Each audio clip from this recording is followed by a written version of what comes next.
Hello students, कैसे हैं आप सब। मैं हिमांशु आज आपका स्वागत करता हूं आपके अपने यूट्यूब चैनल पर। दोस्तों, हम 9th क्लास की जो भी एनसीईआरटी की सॉल्यूशन है बायोलॉजी की, वो आपको प्रोवाइड कर चुके हैं। उसको आप हमारे चैनल की प्लेलिस्ट में जाकर देख सकते हैं। उससे आपको क्या होगा, जब भी आपको कोई क्वेश्चन समझ में ना आए, आप उस प्लेलिस्ट को खोल सकते हैं, अपने क्वेश्चन और आंसर वहाँ पर मैच कर सकते हैं।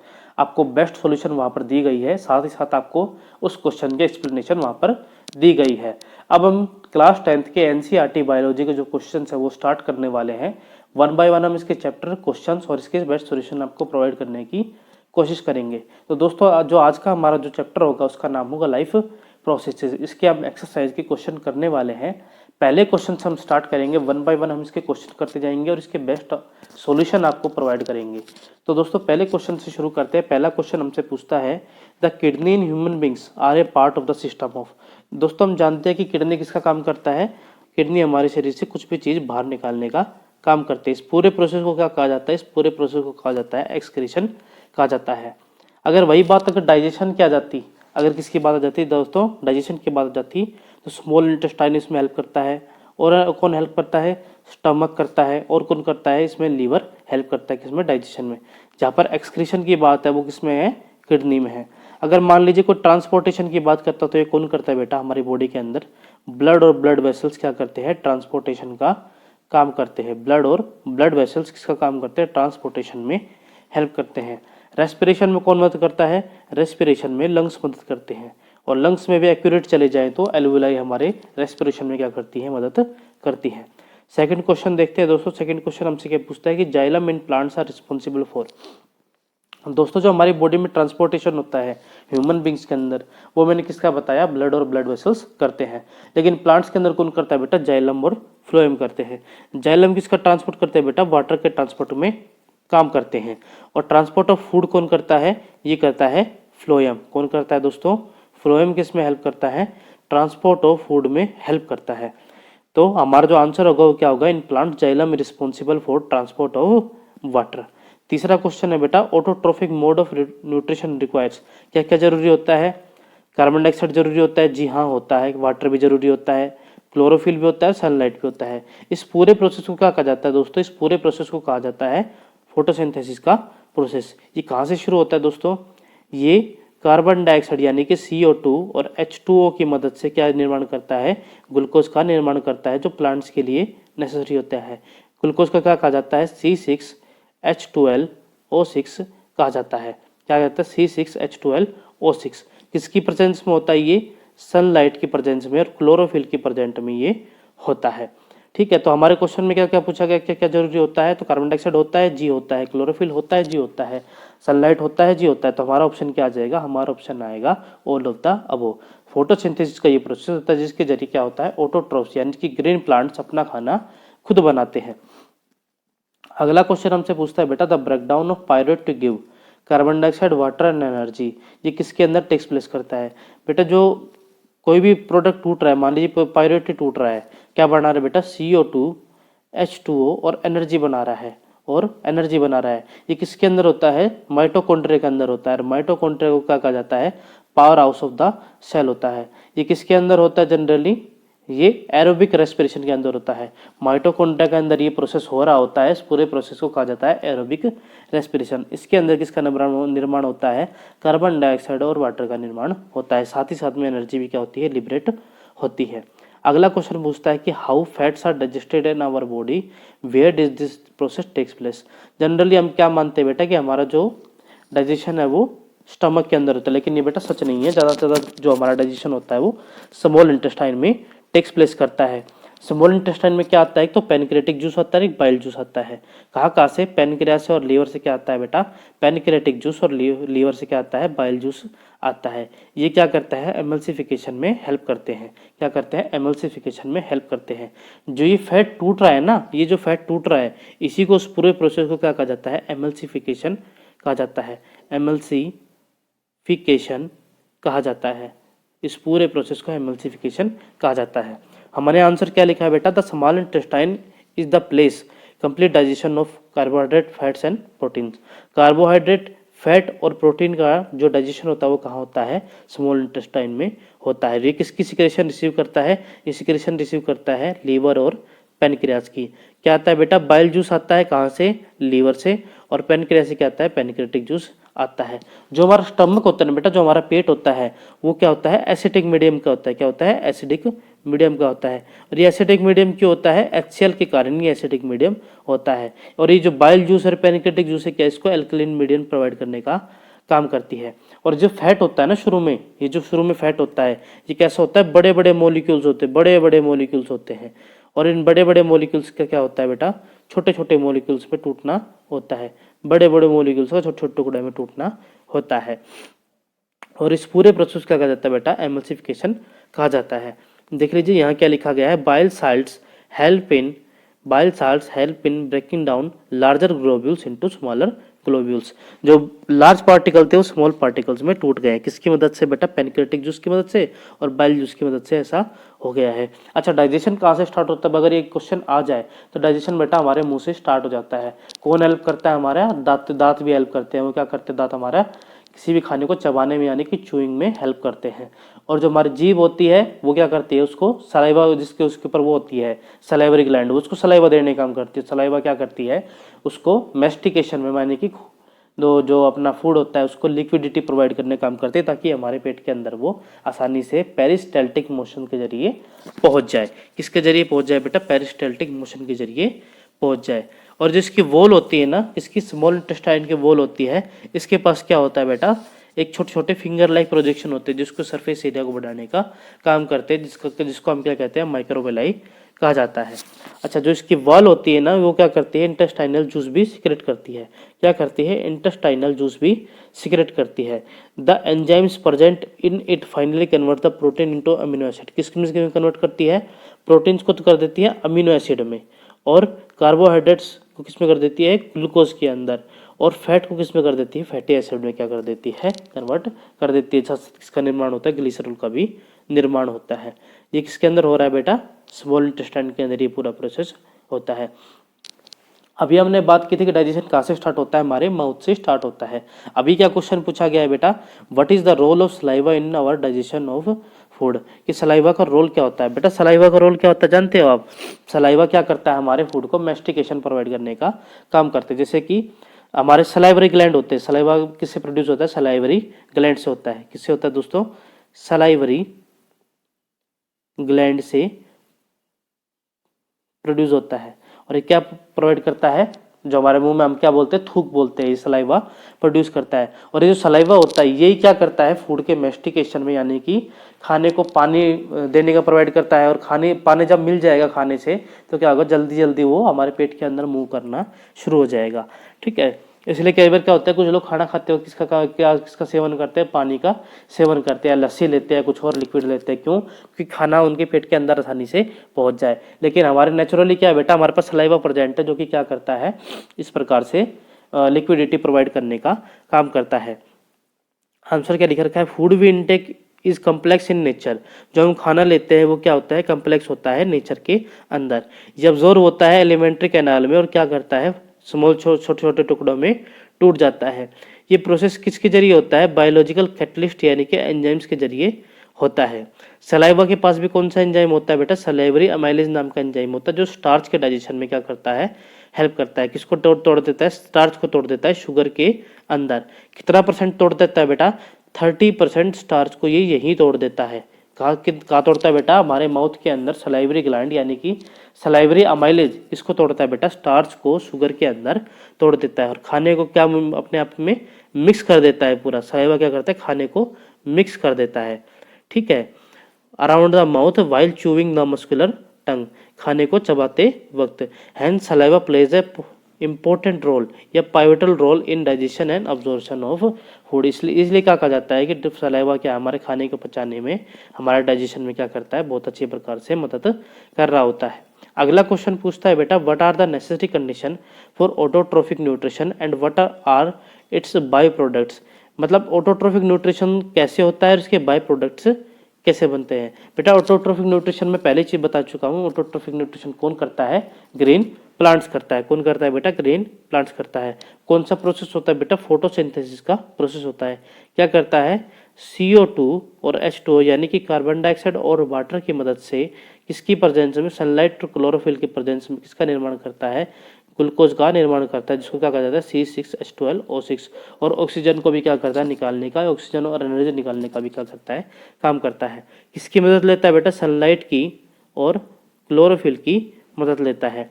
कौन कर रहा है बेटा? ये ऑटोट्रोफिक यानी कि ग्रीन प्लांट्स इस प्रकार के प्रोसेस को कर रहे होते हैं। The energy and carbon requirements of autotrophic nutrition autotrophic organism से obtained by the process of photosynthesis. कौन सा प्रोसेस बताया बेटा? इसने भी फोटोसिंथेसिस का प्रोसेस बताया है। Autotrophic takes in substance from the outside surrounding and convert them into stored form of the energy. क्या करते हैं? बाहर से एनर्जी लेते हैं ये भी, लेकिन क्या करते हैं? खुद ही खाने का निर्माण करते हैं, इसलिए इनको क्या कहा जाता है? ऑटोट्रोफ्स कहा जाता है। अगर मान लीजिए बेटा हमारी बात की जाए, हम ह्यूमंस की बात की जाए, तो हम क्या हैं? हेटेरोट्रोफ्स हैं। हम अगर ग्रीन प्लांट्स खाते हैं, वेजिटेरियन है बेटा, तो हम क्या करते हैं? हम ग्रीन प्लांट्स पर निर्भर हैं। और अगर हम क्या करते हैं बेटा? किसी भी वो ऑर्गेनिम्स को मार के खाते हैं, तो हम क्या है बेटा? कार्निवोरस है। और हम दोनों ही काम करते हैं, तो हम क्या है बेटा? ओमनीवोरस हम कहलाते हैं। इसमें इस पूरे प्रोसेस के अंदर कार्बन डाइऑक्साइड का यूज किया गया फोटोसिंथेसिस में, वाटर का यूज किया और कार्बोहाइड्रेट के अंदर कन्वर्ट करवा दिया सनलाइट क्लोरोफिल की मदद से। ठीक है, ये पूरा प्रोसेस कौन कर रहा है? ग्रीन प्लांट्स यानी कि ऑटोट्रोफ्स इस प्रकार का प्रोसेस कर रहे होते हैं। अगला क्वेश्चन हमसे पूछता है बेटा एरोबिक और एनारोबिक रेस्पिरेशन में क्या फर्क है? एरोबिक रेस्पिरेशन कब होता है बेटा? ऑक्सीजन की प्रेजेंस में कौन सा प्रोसेस होता है? एरोबिक रेस्पिरेशन होता है। इसमें क्या होता है बेटा? एरोबिक रेस्पिरेशन में जो कार्बन डाइऑक्साइड होती है, वाटर होते हैं, एनर्जी क्या होती है? प्रोडक्ट्स के तौर पर प्रोड्यूस होती हैं। जो पहला स्टेप होता है एरोबिक रेस्पिरेशन का, किसमें होता है? साइटोप्लाज्म के अंदर होता है। और बाकी के बचे हुए स्टेप का होते हैं? माइटोकॉन्ड्रिया के अंदर होते हैं बेटा। जनरली कौन करता है बेटा? हायर ऑर्गेनिजम्स यानी कि कौन होता है? ह्यूमंस इस प्रकार के एरोबिक रेस्पिरेशन का प्रयोग करते हैं। इसके अंदर क्या होता है? ऑक्सीडेशन प्रोसेस का प्रयोग होता है। कौन करता है बेटा? ग्लूकोज का ऑक्सीडेशन होता है और वो टुकड़ों में टूट जाता है। रेस्पिरेशन बेटा किसका है? फोटोसिंथेसिस का बिल्कुल उल्टा है। देखिए हमने क्या लिखा था? फोटोसिंथेसिस में CO2 प्लस H2O किसमें बन गया था बेटा? C6H12O6 के अंदर बन गया था। किसका निर्माण हो रहा था? ऑक्सीजन का निर्माण हो रहा था। अगर इसी को उल्टा कर देंगे बेटा, तो इसको ये कौन सी रेस्पिरेशन हो जाएगी? एरोबिक रेस्पिरेशन हो जाएगी। अनएरोबिक रेस्पिरेशन कौन सी होगी बेटा? जिसमें ऑक्सीजन का प्रयोग बिल्कुल भी नहीं होगा। कौन सा प्रोडक्ट बनेगा बेटा? इथाइल अल्कोहल बनेगा, कार्बन डाइऑक्साइड बनेगा और थोड़ी सी एनर्जी बनेगी। कितनी एनर्जी बन रही है बेटा? एरोबिक रेस्पिरेशन के कंपेयर में थोड़ी एनर्जी यहाँ पर बन रही है। Even in anaerobic respiration the first step takes place in cytoplasm, the next step takes place in mitochondria.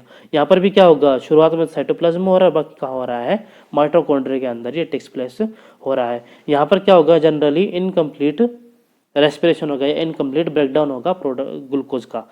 ठीक है, the process of anaerobic respiration takes place in lower organisms. किसमें होता है? छोटे ऑर्गेनिजम्स में होता है, यानी कि यीस्ट, ठीक है, बैक्टीरिया यानी कि और की पैरासाइट्स के अंदर इस प्रकार का प्रोसेस होता है बेटा।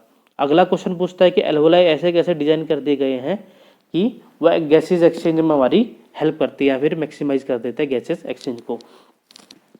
बेटा हमारा जो गैसेज एक्सचेंज का जो पोर्शन होता है ना, वो कौन सा होता है? लंग्स होता है। लंग्स कैसा होता है? ऐसा चैम्बर बना होता है, मान लीजिए, ठीक है, यहाँ से ट्यूब आ रही है। ठीक है, ये कैसी ट्यूब है बेटा?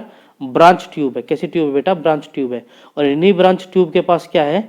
बैलून लाइक स्ट्रक्चर है। कैसा है? देखिए बैलून लाइक स्ट्रक्चर है। और ये बैलून लाइक स्ट्रक्चर क्या कहलाता है? एल्वोलाई कहलाता है। और ये एल्वोलाई क्या है? गैसेज एक्सचेंज में हेल्प करता है। लंग्स तो हम लिखेंगे, अगर क्वेश्चन में लंग्स दे रखा है तो बेटा हम लंग्स लिखेंगे। लेकिन अगर हमें क्वेश्चन में पूछा जाता है कि गैसेज एक्सचेंज कहाँ पर होता है, तो हम एल्वोलाई का ही नाम लेंगे। कैसा होता है बेटा? बैलून लाइक स्ट्रक्चर होता है। लंग्स क्या है बेटा? हमारी बॉडी का कैसा है? इंपॉर्टेंट ऑर्गन है। कैसा है? इंपॉर्टेंट ऑर्गन है। The passage divide lungs divided into smaller and smaller tubes. कैसे कैसे छोटे छोटे ट्यूब में डिवाइड होता है और आखिरी में कहाँ टर्मिनेट हो जाता है? बैलून लाइक स्ट्रक्चर में कैसा हो जाता है? टर्मिनेट हो जाता है। यही वो जगह है जहाँ पर गैसेज एक्सचेंज का क्या होता है? काम होता है। यहाँ से क्या जाती है बेटा? ब्लड वेसल्स ट्रांसफर होती है। मान लीजिए हमारी बॉडी को क्या चाहिए? ऑक्सीजनेटेड ब्लड चाहिए, तो यहाँ से होके कहाँ जाएंगी? ब्लड क्या करेगा? डीऑक्सीजनेटेड ब्लड को लंग्स के पास भेजता है और यहाँ से ऑक्सीजनेटेड होकर एक प्रकार से बॉडी के पास पहुंच जाती है। बॉडी क्या करती है, अपने डीऑक्सीजनेटेड ब्लड को हार्ट के पास भेजती है और हार्ट लंग के पास भेजता है। ये पूरा प्रोसेस साइक्लिक रूप से चलता रहता है। बिकॉज ऑफ दिस एक्शन, इस एक्शन के कारण क्या होता है बेटा, हमारे जो हमारा बॉडी क्या है अपनी ऑक्सीजन रिक्वायरमेंट्स को पूरा कर पाती है। अब एक चीज और आती है बेटा, जैसे हम सांस लेते हैं हमारा क्या होता है, लंग्स थोड़े से ऊपर की तरफ हो जाते हैं, डायफ्राम खिंच जाते हैं, और जैसे हम सांस छोड़ देते हैं वैसे हमारी जो लंग्स होते हैं वो नीचे की तरफ हो जाते हैं और डायफ्राम भी क्या हो जाता है, सिकुड़ जाते हैं बेटा। ठीक है, इस प्रकार से क्या होता है, एल्वोलाई अपना प्रोसेस कर रहे होते हैं।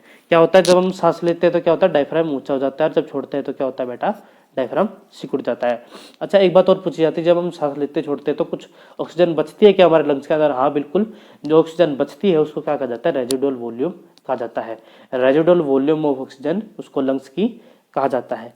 भी हमने मान लीजिए हमारे 100 ले लिया हमने ऑक्सीजन, ठीक है, और 90 हमने छोड़ दी, तो जो 10 बच गई ना वो क्या है बेटा, रेजिडुअल वॉल्यूम है। वो क्या होती है, इमरजेंसी के तौर पे हमारे शरीर के अंदर काम आती है। इस कारण क्या होता है, हम कई इधर सांस को भी रोक के रख सकते हैं। कईयों के अंदर रेजिडुअल वॉल्यूम क्या होती है, अच्छी मात्रा में प्रेजेंट होती है।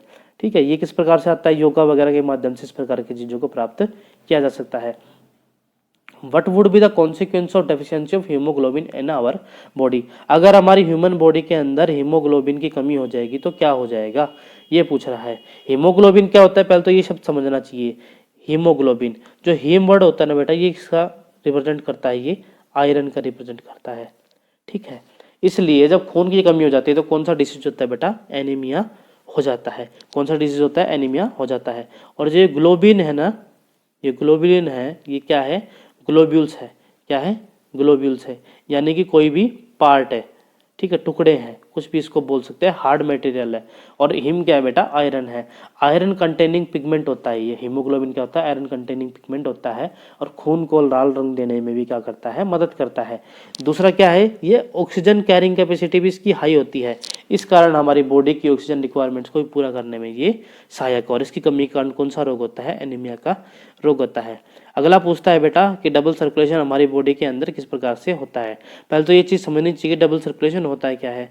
जब हमारा ब्लड हमारी बॉडी से 2 बार पास हो और डीऑक्सीजनेटेड और ऑक्सीजनेटेड ब्लड को क्या करे, सेपरेट करे, तो इस प्रकार के सर्कुलेशन का कहा जाता है, डबल सर्कुलेशन प्रोसेस कहा जाता है। किसके अंदर देखने को मिलता है बेटा, ह्यूमंस के अंदर इस प्रकार के प्रोसेस को देखने को मिलता है। इसके अंदर 2 प्रोसेस होते हैं, तो पल्मोनरी सर्कुलेशन और एक होती है सिस्टमैटिक सर्कुलेशन। कौन कौन सा सर्कुलेशन बेटा, पल्मोनरी और सिस्टमैटिक। पहले तो हमें हार्ट समझना चाहिए बेटा, हार्ट कैसे होता है हमारा, बचपन वाला हार्ट याद मत रखना, ठीक है। कैसा होता है बेटा, 4 चैम्बर हार्ट होता है। कैसा होता है बेटा, 4 चैम्बर हार्ट होता है। यहाँ क्या होता है, लेफ्ट ओरिकल, यहाँ क्या होता है बेटा, लेफ्ट वेंट्रिकल, यहाँ क्या होता है, राइट ओरिकल, और यहाँ क्या होता है बेटा, राइट वेंट्रिकल। क्या होता है बेटा, हमारे ब्लड को, हमारी जो बॉडी है उसको ऑक्सीजन की हाई डिमांड चाहिए होती है, इसलिए हमारे पास 4 चैम्बर है, और वो क्या करते हैं, डीऑक्सीजनेटेड और ऑक्सीजनेटेड ब्लड को क्या करते हैं, सेपरेट आउट करने का काम करते हैं। ठीक है, ये सिंपल सा प्रोसेस होता है। मान लीजिए हमारे हार्ट के पास क्या है बेटा, डीऑक्सीजनेटेड ब्लड है, तो ये डीऑक्सीजनेटेड ब्लड को कहाँ भेजेगा, लंग्स के पास भेजेगा। लंग्स क्या करेगा, इसको ऑक्सीजन देने का काम करेगा, और वापस कहाँ जाएगा, पूरी बॉडी के पास जाएगा। पूरी बॉडी को ऑक्सीजनेटेड ब्लड मिल गया, लेकिन हमारी बॉडी के पास डीऑक्सीजनेटेड ब्लड भी तो है। अब डीऑक्सीजनेटेड ब्लड कहाँ जाएगा, वापस हार्ट के पास जाएगा, और हार्ट किसको भेजेगा, लंग्स के पास भेजेगा ऑक्सीजनेटेड करने के लिए। ये किसके जरिए होगा बेटा, चैम्बर्स के जरिए होगा। अच्छा, मान लीजिए किसी चैम्बर में ब्लड आया है, मान लीजिए राइट और लेफ्ट ओरिकल में क्या है, ब्लड आ गया है, तो क्या हो जाएगा, ये बड़ा हो जाएगा। ठीक है, और अगर इससे निकल गया है, राइट लेफ्ट ओरिकल से निकल गया है, तो ये सिकुड़ के छोटा हो जाएगा। और जिसमें गया है, जिसमें किसमें, लेफ्ट वेंट्रिकल में गया, तो लेफ्ट वेंट्रिकल कैसे हो जाएगा, बड़ा हो जाएगा। ये क्या होता है, प्रोसेस चल रहा होता है।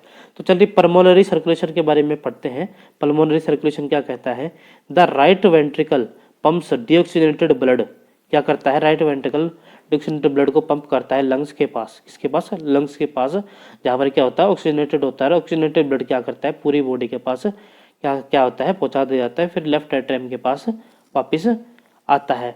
फिर किस पास जाता है, लेफ्ट वेंट्रिकल के पास जाता है। लेफ्ट वेंट्रिकल से फाइनली किसके प्रोसेस स्टार्ट हो जाता है, सिस्टमैटिक सर्कुलेशन का प्रोसेस शुरू हो जाता है। सिस्टमैटिक सर्कुलेशन क्या है बेटा, जब ऑक्सीजनेटेड ब्लड पंप होता है various part of the body from the left ventricle. Left ventricle से क्या होता है, पंप होता है, ठीक है। The deoxygenated blood from different parts of the body passes through the vena cava to reach the right atrium। कहाँ पहुँचता है, राइट एट्रियम तक पहुँचता है, किसके जरिए, वेना कावा के जरिए। Right atrium transfer the blood into the left right ventricle. कहाँ पहुँचाता है, राइट एट्रियम से राइट वेंट्रिकल तक पहुँचाने का क्या करता है, काम करता है। मेन काम क्या है बेटा, सबसे पहले हमने वेद देखा कि हमारा जो ब्लड है उसे क्या होना पड़ता है, डीऑक्सीजनेटेड नहीं होना पड़ता, ऑक्सीजनेटेड होना पड़ता है। ऑक्सीजनेटेड की क्यों जरूरत है बेटा, क्योंकि अगर ऑक्सीजनेटेड नहीं होगा तो हमारी बॉडी की ऑक्सीजन रिक्वायरमेंट्स पूरी नहीं हो पाएगी। अगला पॉइंट क्या है बेटा, अगला क्वेश्चन क्या है कि जाइलम में ट्रांसपोर्ट कैसे होता है और फ्लोएम के अंदर ट्रांसपोर्ट कैसे होता है, क्या होता है बेटा। जाइलम के अंदर क्या होता है बेटा, वाटर और मिनरल्स के ट्रांसपोर्ट का काम होता है, वहीं फ्लोएम के अंदर क्या होता है, ट्रांसपोर्ट ऑफ फूड का काम होता है। जाइलम क्या करता है, अपवर्ड डायरेक्शन में भेजता है, और जो ये फ्लोएम होता है वो फूड को दोनों डायरेक्शन में भेज रहा होता है। Food is transported in both upward and downward direction. ये किसका डिफरेंस है बेटा, जाइलम और फ्लोएम का डिफरेंस है। अगला क्वेश्चन पूछता है कि बेटा एल्वोलाई जो लंग्स के अंदर प्रेजेंट होती है, नेफ्रॉन्स होती है जो किडनी की होती है, उनके अंदर स्ट्रक्चरल और फंक्शनल डिफरेंस अपने को बताओ। जो स्ट्रक्चरल डिफरेंस है बेटा वो तो आपको पहले बता चुका हूं मैं कि एल्वोलाई कैसा होता है, बैलून लाइक स्ट्रक्चर है। कैसा बेटा, बैलून लाइक स्ट्रक्चर है, ऐसा छोटा छोटा बना होगा, देखो छोटा छोटा स्ट्रक्चर, ठीक है। कहाँ से बनता है बेटा, लंग्स के अंदर जो ट्यूबुलर स्ट्रक्चर होता है जब वो टर्मिनेट होता है तो बैलून लाइक स्ट्रक्चर में टर्मिनेट होता है, जिसको क्या कहता है, एल्वोलाई कह दिया जाता है। और जो नेफ्रॉन होते हैं वो कैसे होते हैं बेटा, ट्यूबुलर स्ट्रक्चर होते हैं जो किडनी के अंदर प्रेजेंट होते हैं। ट्यूबुलर स्ट्रक्चर होता है जो किडनी के अंदर प्रेजेंट होते हैं। जो हमारा एल्वोलाई होता है वो एक सेल ही मोटा होता है, कैसा होता है, एक सेल मोटा होता है। और क्या होता है, यहाँ पर ब्लड कैपिलरीज बहुत ज़्यादा होती है। ब्लड कैपिलरीज तो हमारी मदद कर रही थी हमारे ब्लड को ऑक्सीजनेटेड बनाने के लिए। और जो हमारे किडनी होती है उसको क्या होता है, ग्लोमेरुल्स होती है, बोमेंस कैप्सूल होता है, रेनल ट्यूब होता है, रेनल आर्टरी बोलते हैं जिसको, ठीक है। इस प्रकार से अलग अलग क्या होते हैं इसके पास पार्ट्स होते हैं। इसके फंक्शन क्या होते हैं बेटा, जो हमारे एल्वोलाई होती है गैसेस एक्सचेंज में हमारी हेल्प करती है। क्या करती है, गैसेस एक्सचेंज में क्या करती है, हमारी हेल्प करती है। और जो हमारे किडनी के अंदर जो होती है नेफ्रॉन्स होती है वो क्या करती है बेटा, हमारे एक्सक्रीशन में, यानी कि जो भी हमारे शरीर से गंदगी बाहर निकालनी उसमें क्या करती है, हेल्प करती है। कुछ प्रोडक्ट क्या होता है बेटा, वापिस ही रीअब्जॉर्ब हो जाता है, लेकिन बहुत सा प्रोडक्ट क्या होता है वो एक्सपेल आउट कर दिया जाता है, जिसको एक्सक्रीशन कहा जाता है। एल्वोलाई का काम क्या है बेटा, गैसेस एक्सचेंज का है, ठीक है। और किडनी का काम क्या है बेटा, फिल्ट्रेशन यूनिट इसको कहा जाता है, यानी कि फिल्टर करने का हमारी बॉडी के अंदर ये काम करता है बेटा। तो दोस्तों आज के लिए बस इतना ही। उम्मीद करता हूँ मेरा ये लेक्चर आपको पसंद आया होगा। अगर मेरा ये लेक्चर आपको पसंद आया है तो मेरे इस चैनल को लाइक कीजिए, शेयर कीजिए, सब्सक्राइब कीजिए, और कोई भी डाउट हो तो कमेंट सेक्शन में पूछ सकते हैं। 9th क्लास के आपको बायोलॉजी के क्वेश्चंस आपको दे दिए गए हैं, आप प्लेलिस्ट में जाकर उनको कंफर्म देखिए, और वहाँ पर भी कोई प्रॉब्लम आए तो आप डाउट सेक्शन में पूछ सकते हैं। आप हमारे टेलीग्राम चैनल को भी ज्वाइन कर सकते हैं, जिसके अंदर जो PDF है वो आपको प्रोवाइड कर दी गई है। Thank you friends.